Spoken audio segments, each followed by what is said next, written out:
stream. I'm back. I'm using my iPhone this time because on my iPad I have Telegram, so I'm going to post the link to the live stream on the Telegram groups if anybody wants to join. This random Friday live stream that I've decided to do, and let me go ahead and get these links posted to the Telegram groups. Welcome to everybody, wherever you may find yourself. Hope all is well in your life. And we got a lot to talk about today, but just hang on one second and go ahead and get this posted to the Telegram groups.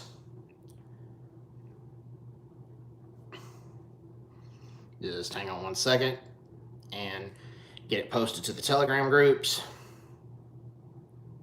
And just hang on.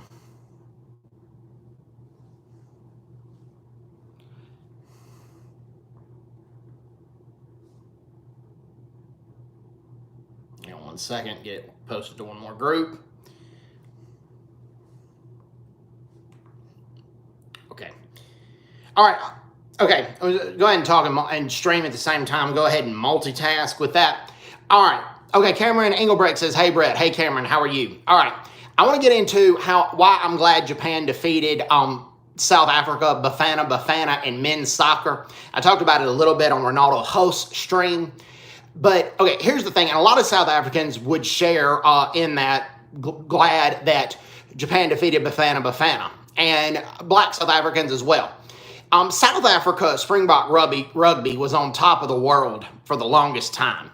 And glad you're well, Cameron. And then the ANC government had the brightest idea to say that rugby was too white, that rugby was not black enough, or didn't have enough colored players. Well, never mind, in 1995, the Rugby World Cup, Chester Williams was one of the better players on the Springboks team and helped lead the Springboks to victory in the 1995 Rugby World Cup. ANC says don't matter. There needs to be more black and colored rugby players. Well, when South Africa became too obsessed with the quota system, and the South African rugby went down. Instead of the Springboks being number 1 or number 2 contenders, a lot of times they won 3rd place in the Rugby World Cups. The reason it changed in 2019 is because they had Siya Kolisi, who was an excellent captain for the Springboks, happened to be black, but was educated in Afrikaans rugby schools. He was awarded a scholarship by the rugby private school and was able to be developed and has been an excellent rugby player, in my personal humble opinion. Well, the thing is with soccer, there has never been a thing with South African soccer, and South African soccer has almost always been all black. The South African soccer team is typically all black, and nobody talks about South African soccer being too black. But there is talk about South African cricket being too white and too Indian, and we're already seeing that, and South African cricket is on the downhill, and South African cricket does not dominate the cricket circuit like they used to. Well, because of the hypocritical quota system, there are a lot of angry South Africans of all races and colors that do not believe that the quota system should determine somebody's ability to play on the national team. Well, that is why a lot of people in South Africa root against Bafana, even though Bafana represents their nation. Japan has a 20-year-old star. Last name is Kubo. Well, Kubo scored the goal for Japan and made it 1-0 against Bafana. And that has been, and that basically is what happened. South Africa didn't have many scoring chances in that game, and Bafana continues to be the joke amongst international soccer. And basically, a lot of South Africans, in my opinion, from what I've seen, don't seem to be too upset about that. So that's the Olympic news there. Now, going to the looting in South Africa, the looting had happened in KwaZulu-Natal and the Gauteng province. I did an audio-only video on that yesterday, but there have been 337 deaths as of yesterday. If the stats have gone up today, please let me know in the comments section. Okay, Cameron said people should be able to play for a nation based on their skill level, not based on their skin color. Agreed, but South African cricket doesn't get the memo. And typically soccer has been the black South African sport, meaning that that's the most popular sport amongst black South Africans. Rugby as a whole has been the most popular amongst whites, and cricket has been the most popular amongst Indians. There are always exceptions to the rule. But nobody is talking about diversifying South African soccer, and the soccer team has pretty much been all black and is probably going to continue to be that in the future. But there's a big fuss about rugby being too white and cricket being too Indian, so it's a very hypocritical quota system. It's a one-sided quota system, and it's a quota system that has made South Africa less competitive on the world stage in rugby and in cricket. As long as Sia Khaleesi stays healthy for the Springboks, I think the rugby will be okay for the time being. But if the rugby quota system stays in place, if Sia Khaleesi gets seriously injured, then they're going to run into some problems again. I firmly believe. I think this is just a temporary fix that the rugby team has. All right, but nevertheless, back on the looting, 337 deaths that we know about. 79 of them were in the Gauteng province. The rest of them were in the KwaZulu-Natal province.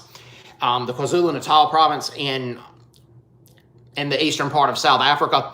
161 malls in KwaZulu-Natal have been damaged. 11 warehouses, I believe, and 8 factories, according to Al Jazeera. And that's just a sad situation. And I firmly believe that the ANC is just putting on a show with trying to weed out the corruption, and they're trying to it's not real. Jacob Zuma was allowed to be released from jail temporarily to attend his brother's funeral, and I don't wish death on anybody, but Jacob Zuma should have not, if the ANC was serious about cracking down on corruption, they would have not allowed Jacob Zuma to attend his brother's funeral just after going to jail just after being in jail just for a few days. And I think this whole arrest thing was just a farce. And then now with the looting, and the ANC mishandled the looting, we all know that happened. It's the South African police services were badly ill-equipped to go in there to try to stop the looting. It took private South African security companies and private South African individual citizens to gain control of the situation. Well, South Africa and Rwanda have always had bad relations, typically with Paul Kagame and Cyril Ramaphosa. And apparently, according to certain sources, that Rwanda spyware was used to monitor Cyril Ramaphosa. And then also, there is a harbor in Durban and in Cape Town that has allegedly been hacked. We don't know with Rwanda spyware, but a lot of the copper and cobalt that's mined in the Democratic Republic of Congo will go to South African shipping ports to ship the commodities around the world. Well, this is all just too coincidental that the Rwanda spyware and the hacking of the shipyards in South Africa is happening so close to the looting. My personal opinion is that this is an inside job with the ANC, because the ANC is trying to cover their tracks with the mismanagement of the economy, the mismanagement of the looting situation, and this is just them trying to divert attention from what's really happening in South Africa. Now, I don't know that for sure. These hacks could be legit. We don't know. But why did these things happen so shortly after looting, which the ANC badly controlled, by the way? I mean, it doesn't compute. It doesn't add up. And, okay, I can't remember what it said. The looters and the rioters tend to move over to Cape Town, but they were stopped by the police and the neighborhood watch members as soon as they arrived. That is true. And you got to give the Cape Town citizens credit. Now, keep in mind, Cape Town has a very large colored population, and what I know about South Africa, I mean, well, we're all different, individual case-by-case basis, but you would be a fool from what I hear if you ever messed with a colored, particularly in the Cape Flats. They don't take too kindly to outsiders trying to destroy their homes or trying to take over their neighborhoods. And that was kind of foolish on the looters moving to Cape Town. They knew they weren't going to go very far with it. I mean, they just weren't. Now, what is concerning, and this has been going on for years, probably 10 to 15 years now, the ANC will pay people, their supporters, to move to the Western Cape province, get settled, go vote, and they basically live on public assistance. And they're doing this to try to make the Western Cape an ANC-controlled area, which will probably never happen, but the Western Cape is pretty much the only area in South Africa that is not, the only province that is not under ANC control. It's not under ANC jurisdiction. There are several cities and several wards that are not under South African jurisdiction, But the only province that's not under South Africa, that's not under ANC jurisdiction, is the Western Cape. Well, the Western Cape, the ANC has tried to pay people to move there and to try to get settled there and vote to try to get the ANC in power there. And that is a very disturbing situation. That just shows the ANC is not interested in anything but power. And they do not care about the South African citizens, be it if the citizens are white, black, colored, or Indian. It's just not, they just care about power. And, okay, Cameron Ingram says, trust me, as a Cape Town child, you don't ever mess with the colored. Now, yeah, I've heard that about the Cape Coloreds, and as I pointed out with Cape Flats, and that there are anti-Indian crimes and anti-white crimes that happen in South Africa, and occasionally anti-black crimes as well. But you never hear about anti-colored crimes, even though colored still to this day feel discriminated against in South Africa. You don't hear about anti-colored hate crimes. It probably goes on from time to time, but you would be the biggest fool in the world if you tried to mess with the colored, from what I've heard. And that would probably not go over well if you try to do something like that. And that would not, like I said, it just would not go over well. Okay, well, glad that the looters in Cape Town were stopped. Look, this had nothing to do with Jacob Zuma. Maybe at first you had some hardcore Jacob Zuma supporters that opposed his arrest. Why, I do not know, because one, he's not being held under corruption charges. He's being held because he failed to appear in court. In most countries that are halfway democratic, if you fail to appear in court, you go to jail. And that's why he's being held. He's not being held on corruption charges. He had a chance to go to court, and if he was innocent, he could have proved his innocence. Well, he didn't appear in court.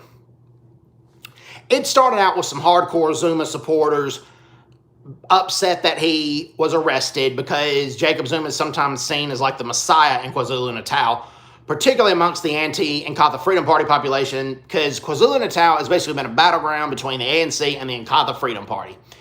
And Jacob Zuma is ANC, and a lot of ANC supporters in KwaZulu-Natal love Jacob Zuma. Not all of them, but a lot of them do. Well, that started out as a few minor things, but people quickly realized they could jump on the bandwagon and be able to try to loot things to be able to get stuff, be it liquor, forklift, guns, cigarettes, etc., etc., etc. And then it spread to the Gauteng province. And so it quickly didn't become about Jacob Zuma. It quickly became about crimes of opportunities. That's what I firmly believe. It became crimes of opportunities, and it was just a cluster with what was going on in South Africa. Now, I'm not excusing the looting or anything like that, but Cyril Ramaphosa had loosened COVID-19 restrictions, which the looting, we all know looters are concerned about society, and they love, and they're concerned. Most of the looters weren't wearing a mask.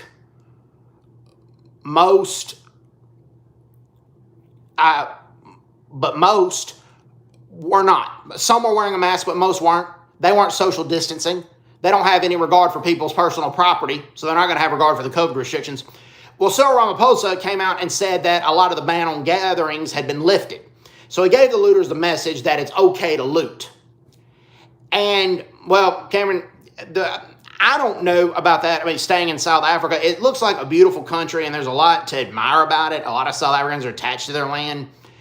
But the thing is, if the ANC still remains the majority party after everything they've been convicted of, I'm not talking about accused of, I'm talking about blatantly convicted of in court.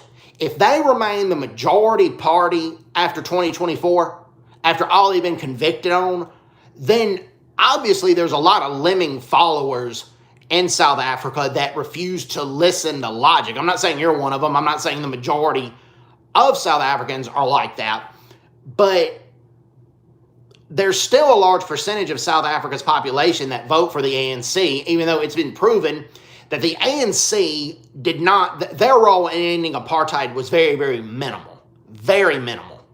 But they like to take credit for it all. And a lot of people seem to think that the ANC was responsible for that. And no matter that the documentary Tainted Heroes came out and showed that the ANC are not the heroes, the liberators, that a lot of the Western media made them out to be.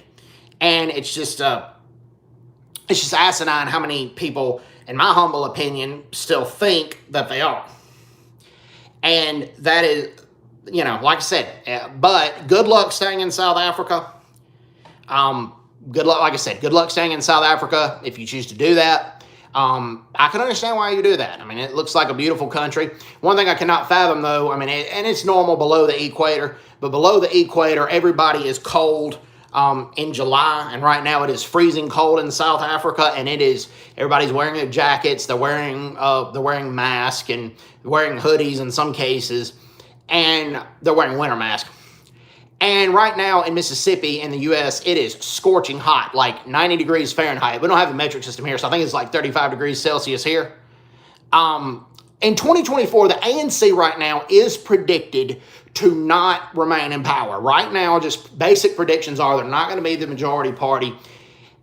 The question is who's going to, well, maybe. Well, the big question is going to be, can the DA, the Inkatha Freedom Party, the ACDP, and the FF Plus, can they all come together and get a coalition together? Can they put aside their differences and be able to do so? Now, you got to give the FF Plus credit. Now, why they're remaining out of the spotlight to do this, I don't know. I'm not an FF Plus supporter by any stretch of the imagination, but apparently some of my friends and acquaintances that are FF Plus supporters, that FF Plus has made a very, very conscious effort to go reach out to colored voters and try to attract colored voters, and they're doing a lot of work helping improve and develop the colored communities of South Africa. And Cameron Ingebrigtsen says, well, at the moment, you're only 15, so you can't. Yeah, I mean, you can't leave at the moment, but my advice is okay, here's the thing. Okay, if you want to stay, because it's your country, I can understand that. When you get 18, the legal adult of 18 in the U.S. is, the legal adult age is 18. In Japan, I think it's 20. South Korea, I think it's 20 as well. You're a legal adult. I would try to get citizenship and dual citizenship to another place, U.S., Canada, Japan, South Korea. Japan and South Korea typically does not allow dual citizenship if you're not of the Japanese or the South Korean race or the Korean race, but you can get resident status there. And get resident status somewhere else because South Africa looks like it's going to implode any minute in a civil war, and you would like to have dual citizenship. And that's what some South African families are doing. They're giving their kids and themselves dual citizenship or resident status in another country. So if a civil war happens, they're easily able to go to another country. Even like Ronaldo Host, he wants to stay in South Africa as much as he can unless the ANC remains the majority party in 2024.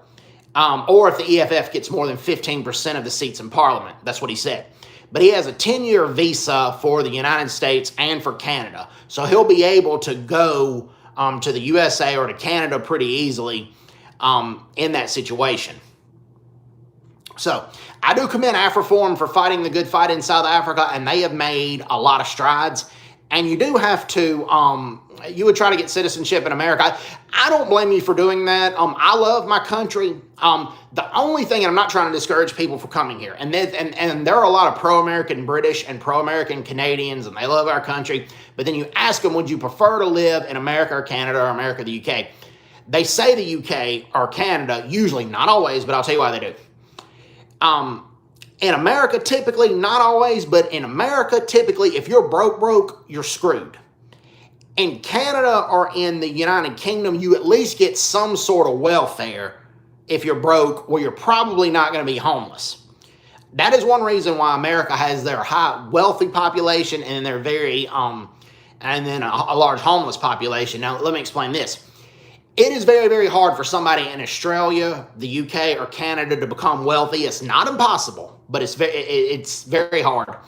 Typically, if a British actor wants to make it big in acting, or an Australian actor, or a Canadian actor, they come to America and at least get resident status in the United States. Sometimes they'll get dual U.S. citizenship. Like William Shatner, the famous American actor, he's a dual citizen U.S. and Canadian actor. Same with Michael J. Fox. Michael J. Fox only got so famous in British Columbia, Canada, he had to come to Hollywood to get more famous. So typically, if you want to make it really wealthy in those countries, it's almost not completely impossible, but almost impossible.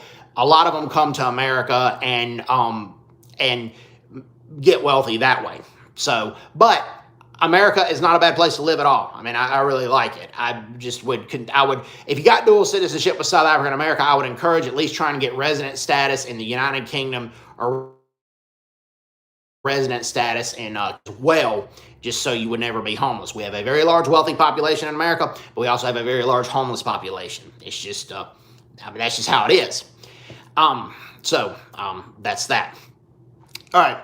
The COVID-19 has become worse of a problem in South Africa, and largely because the looters, this is the situation, the looters destroyed a COVID-19 manufacturing facility, and then they also destroyed several click stores that were offering free vaccines to people who wanted them. Now, you know, I know a lot of my viewers and a lot of my subscribers don't share the view that I have on the vaccine, but I am going to say this about my home state, okay? 33% of our population has been vaccinated for the COVID-19 vaccine. So we got about 2/3 of the population that refused to get the vaccine. Now, Cameron, over here, you're 15. If you're 15 or under, consult with your doctor. I highly believe that. I'm not so sure. But if you're 16 or older and have not had prior allergic reactions to vaccines in the past, I'd recommend that somebody gets it. Let me explain this, okay? Let me explain this about the vaccine. Okay, 2/3 of our population has not been vaccinated. They refuse to get the vaccine. Okay, well, we had 1,199 cases yesterday and 8 new deaths. 85 to 90% of these new cases are people who have not been vaccinated.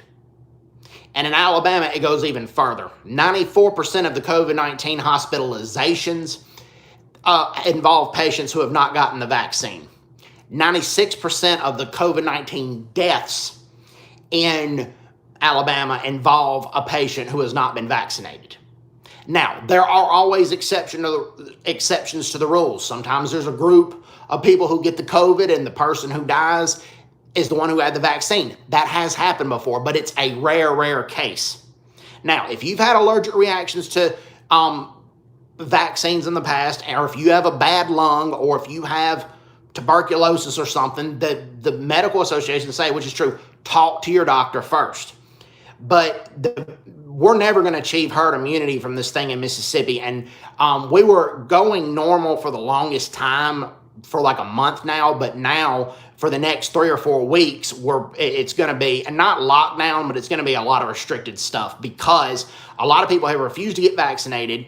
I will say this, I'm not going to name names, but somebody that I know, she was very anti-vaccine and in Mississippi and was telling her friends and family not to get the vaccine or I wouldn't get it. Well, she had a bad case of the COVID-19. She had to go to the hospital. Well, she went to the hospital.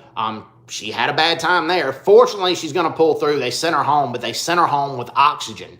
And she's going through a very long recovery. And she's telling people that she was wrong. She says that I would encourage people to get the vaccine. All right, see you in the next stream, and God bless you. Well, see you later, Cameron. Thank you very much. Thanks for joining me. Much appreciated, and thanks for all your input.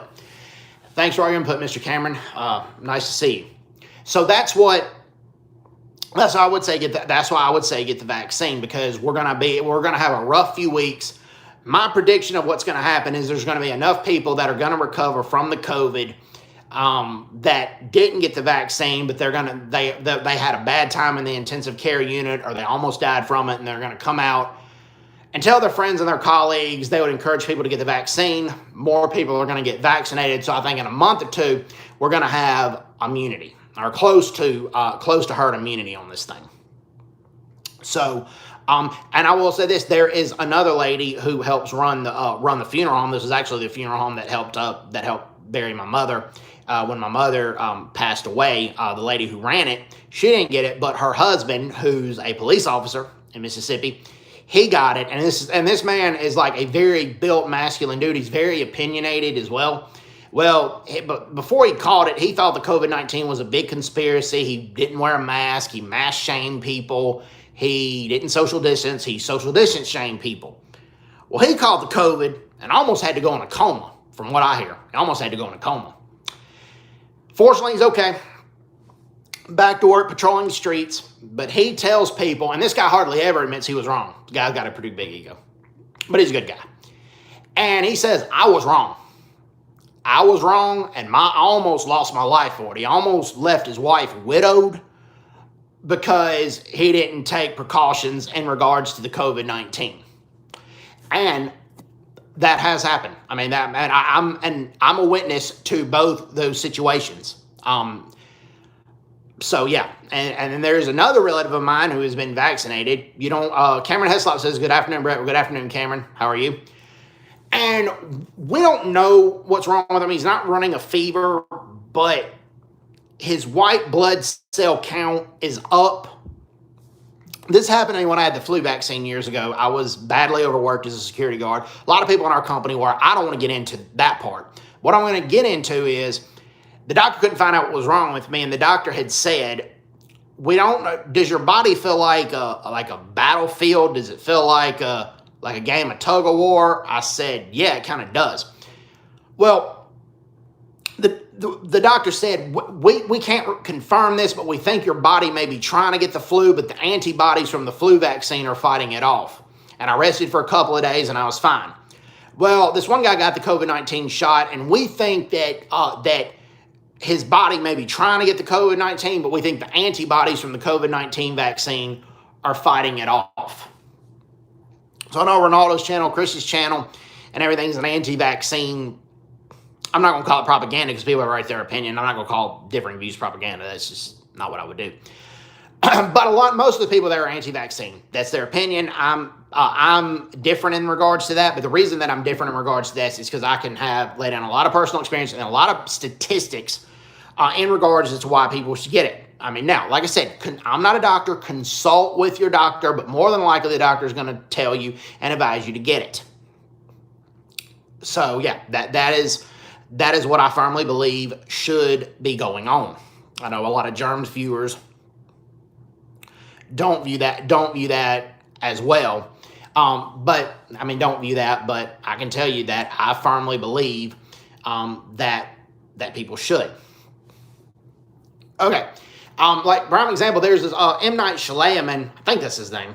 He's a director. If you guys in 1999, if you saw the movie The Sixth Sense, which was a really good horror movie, it was like his breakthrough movie. Well, at the movies right now, at the movie theater, there's a new horror movie called Old. The preview actually looks really good, but I didn't go to the movie theater today. I mean, cases have gone up, they've skyrocketed, and I'm not going to sit there and, go and risk something like that right now until the cases go down, that's just not, like I said, that's just not something that I'm going to do. Now, y'all know African-American actor Denzel Washington? Well, he actually played Steve Biko, this was a while back, in a movie called Cry Freedom. It was a film in 1987 where Steve Biko befriended this liberal white Afrikaner journalist. And the journalist, before he met Steve Biko, thought that Biko was anti-white. And there was a little bit of liberal propaganda in it, but for the most part, the movie was very historically accurate, and Denzel Washington did a good job playing Steve Biko. And I don't know about Amazon Prime in South Africa, if it's free there, but in the United States, I have an Amazon Prime account, and it is free in Amazon Prime in the United States. Now, granted, it's a 2-hour and 36-minute movie. It's a long movie, but I firmly believe that it's worth being watched. And Steve Biko was not ANC. The ANC takes the credit for Steve Biko, but no, he was not ANC. Steve Biko was a complex character, but Steve Biko had sexist issues. Yeah, there were a lot of women who worked in his area, in his office, and a lot of them were regulated as subservient roles, and a lot of them, and Steve Biko was a womanizer. He was not a saint. That's, let's get that right down to there. But Steve Biko, at the same time, was not anti-white. He had said that. He said in South Africa he didn't want no majority, no minority. He just wanted people. And I firmly believe that that people should study the black consciousness of Steve Biko within the way that it really was. So yeah, the way that it really was. Now, on what's going on around the world, in India, the official government statistics were about 414,000 deaths. But India is a nation of 1.3 billion people, largely in rural areas and the urban area. So it's very, very hard to keep track of each person in India. Well, there have been several U.S. research organizations that have been allowed to go through India, and judging by morgue records and funeral home records, the COVID-19 death toll is apparently between 3.4 million and 4.7 million, which puts it at approximately 4.1 million. And, we all know how crowded India is. It's got 1.3 billion people in a very small area. So, particularly in India's urban areas. So social distancing does matter. I mean, in India, it's hard to do something like that. I'm just talking about from the COVID-19 in general. That's one reason the COVID-19 did evolve in India, and the Delta variant did evolve over there. And so social distancing does matter to help curb the spread of the COVID-19.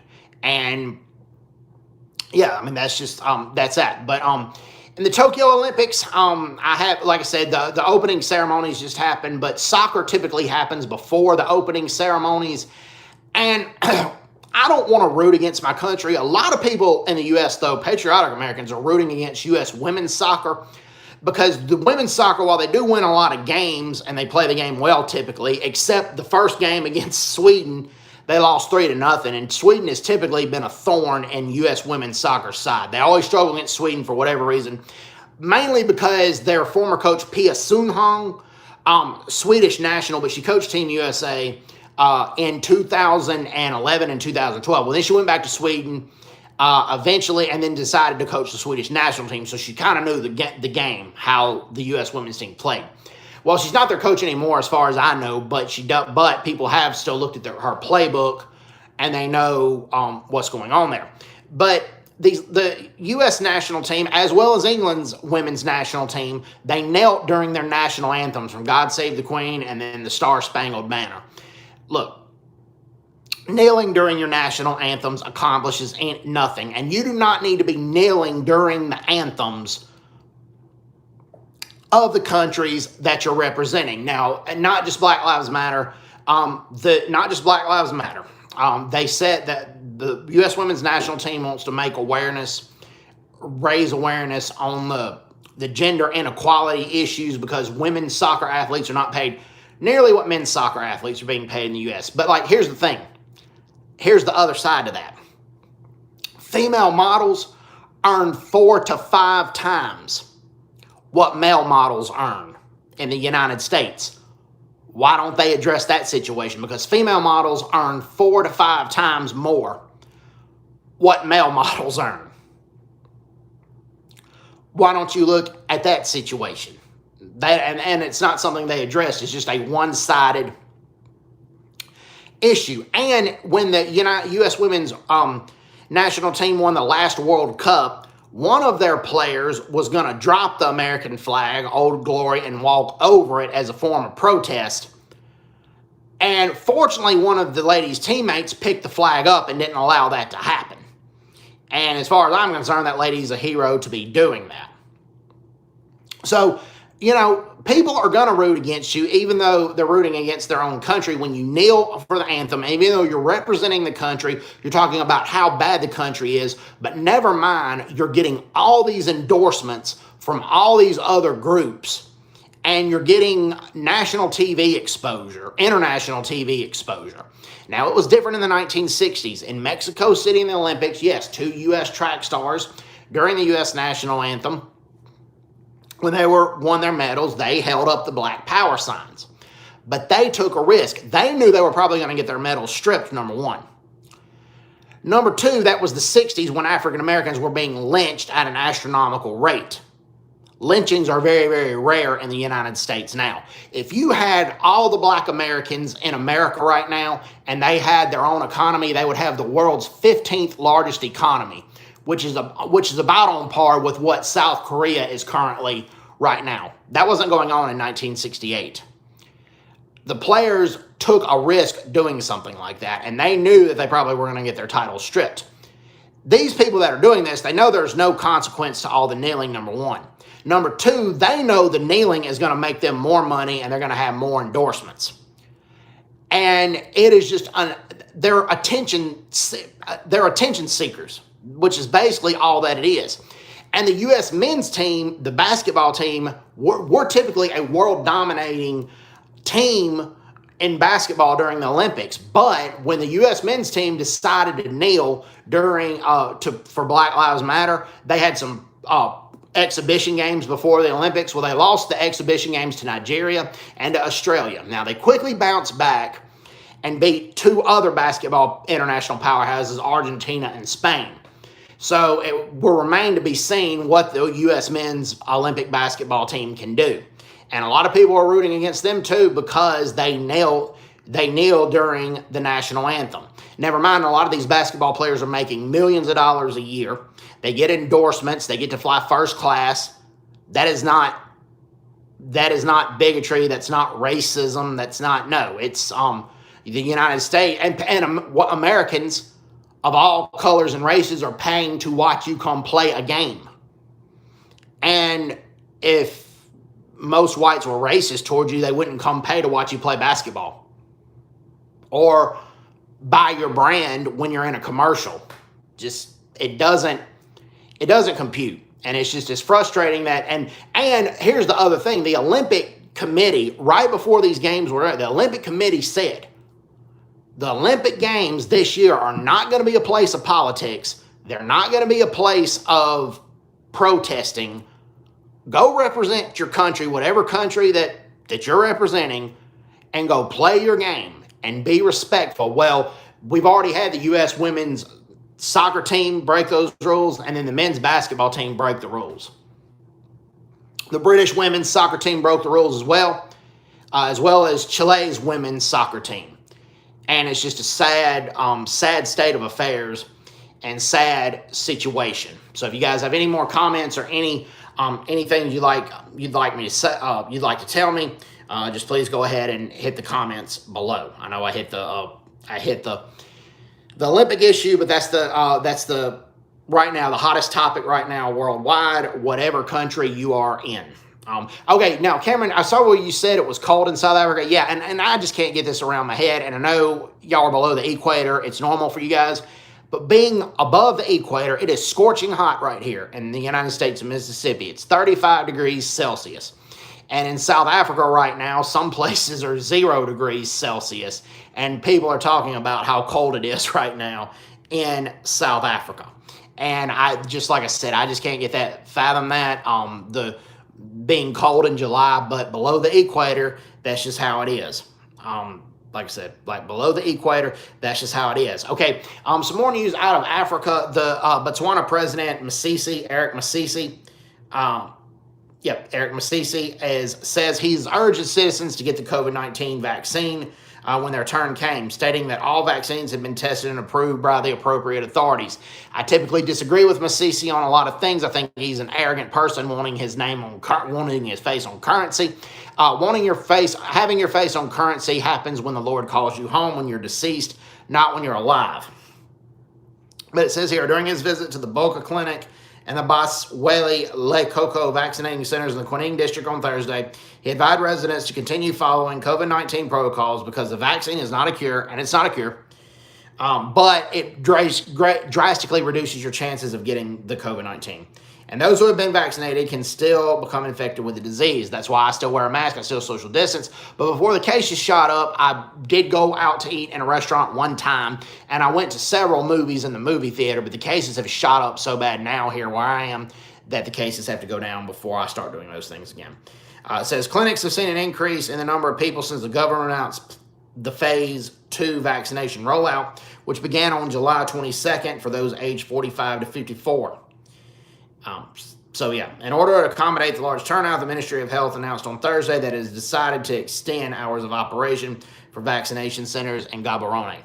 Well, good luck to Botswana, and I hope you guys stay safe in Botswana. So, yeah. God bless Botswana. All right, going on Namibia, the world is, as far as Africa goes, a lot of people have been preoccupied with what's going on in South Africa with the looting, but I'm looking at what is going on in Namibia right now. It says Namibia is to receive the AstraZeneca vaccine from the Netherlands. I firmly believe if you're in South Africa or in any Southern Africa region, do not take the AstraZeneca vaccine. That is one reason Namibia is having a bad COVID-19 crisis right now.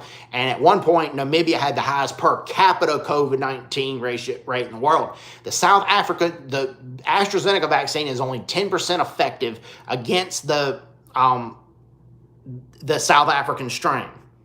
But the arrogant president of Namibia, Hage is still going on about how the AstraZeneca vaccine works. Never mind that Gingab and his wife both caught the COVID-19 weeks ago. Fortunately, God bless them, they have recovered. But here we go. It says Namibia and Tanzania will be amongst the countries identified by the Netherlands to receive AstraZeneca vaccine. The Dutch government will donate 745,000 doses of the AstraZeneca vaccine to countries that have appealed for help. Okay, Namibia is a little more well off than South Africa economically. The president could have helped work on developing his own vaccine, but he chose to get the vaccine through the COVAX program because he is a very incompetent, and I firmly believe President Ngab's a very lazy president for Namibia, and this situation is not going to work, and it's just going to lead to more infections and more COVID-19 infections in Namibia. Now, we go back to South Africa, okay? The current lockdown measures in South Africa are ridiculous, and the lockdowns in South Africa has not curbed the spread of the COVID-19. You can go fishing outdoors, and if you social distance between you and the other person, nobody's going to get COVID. You can go canoeing in your own canoe outdoors. That's not going to, spread the COVID-19. It's ridiculous, some of the stuff, but then you can have mass gatherings now, according to the ANC. And that is outright ridiculous with what is going on in South Africa. So that is, like I said, the ANC needs to be voted out, and if the ANC is not going to ever be voted out, then South Africa is lost. I hate to say it, but, okay, we're talking about my second home, South Korea. They have been hit badly by the COVID-19 as of late. This was news yesterday. South Korea has reported a new daily high for coronavirus cases, putting pressure on authorities to extend their toughest distancing rules. Now, a few days ago, they had over 1,000 cases, over 1,700 cases in one day, and all but 36 of those cases came from overseas. All but 36 of those cases came domestically. Only 36 of those cases came overseas. But here we go. The 1,784 confirmed in the previous 24-hour period is the biggest single-day jump since the pandemic began. The new cases brought the country's total to 182,265 cases, with 260 deaths from COVID-19. South Korea's daily caseload has been above 1,000 for the past 2 weeks amid a slow vaccination program. South Korea has not gotten the vaccines out to its average citizens very well. That's a different story, but yeah, lacks public vigilance and the spread of more contagious Delta variant of the virus. A majority of the new cases are in the densely populated Seoul metropolis area. Now, that is true. The majority of the cases are in South Korea's capital and largest city, Seoul. The rest of the other parts of the country of South Korea are relatively safe, but you still need to follow masks, wear a mask, and social distance. But officials have recently warned that the virus is spreading beyond the capital region. That's what it's talking about. Please use caution wherever you may find yourself in South Korea, because the Prime Minister Kim Boo-kyum calls the latest numbers serious. Sad situation. And that is just, like I said, that's just a sad situation. And prayers for the South Korean military. There's a South Korean ship, the Moonmoo, and they were in Africa, actually, in the Gulf of Aden, like a lot of other countries, combating Somali pirates, because off the coast of Somalia, there's piracy, and the Gulf of Aden is a major world shipping destination. Well, the ship had left before South Korea had its major vaccine rollout plan, so none of the sailors had been vaccinated. Well, it got to the point that 84% of the ship had contracted the COVID-19. Now, we don't know why it was such a heavy spread on that specific ship, unless one of the people there had it and was asymptomatic and just spread it throughout the ship, didn't know they had it. Well, recently the South Korean Air Force had evacuated these people back to South Korea, but they're going to quarantine these brave sailors as until these sailors recover.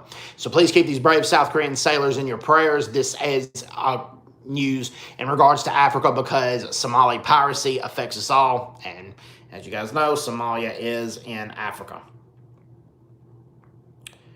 So, yep. So that is what's going on there. All right. Well, it's been about 45 minutes. I'm going to let you guys go. Thank you guys for tuning in.